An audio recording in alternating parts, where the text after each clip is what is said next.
Going forward, there was a suggestion to read the passage for the day before the reflection. So starting today, I'm going to read the passage to you and then give the reflection. I will be reading from the Revised Standard Version, Catholic Edition. You might have a different Bible, and that's perfectly okay. But hopefully you have one and you can follow along. And I hope that you also spend some time reflecting on what we read together and think about how is God speaking to you through the passage. Today we have Mark chapter 6, verses 1 through 6. He went away from there and came to his own country, and his disciples followed him. And on the Sabbath he began to teach in the synagogue, and many who heard him were astonished, saying, "Where did this man get all this? What is the wisdom given to him? What mighty works are wrought by his hands? Is not this the carpenter, the son of Mary, and brother of James, and Joseph, and Judas, and Simon? Are not his sisters here with us?" And they took offense at him. And Jesus said to them, "A prophet is not without honor, except in his own country, and among his own kin, and in his own house." And he could do no mighty work there, except that he laid his hands upon a few sick people and healed them. And he marveled because of their unbelief. And he went about among the villages teaching.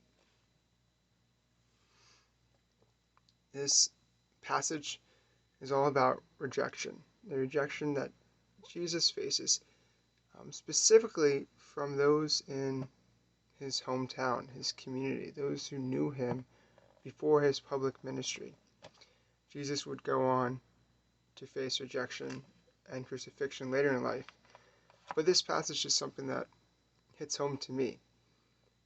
I think it's easy to be a Christian everywhere except with my family. Not because my family make it harder for me, but because my family knows me better than anyone else. They know my flaws and my sins and my mistakes. And so they can see me doing my best to follow Christ, but they also always remind me of who I was, 10 years ago, 5 years ago, 1 year ago. It can be tempting to kind of just go to a new place where people don't know us and to put on this front.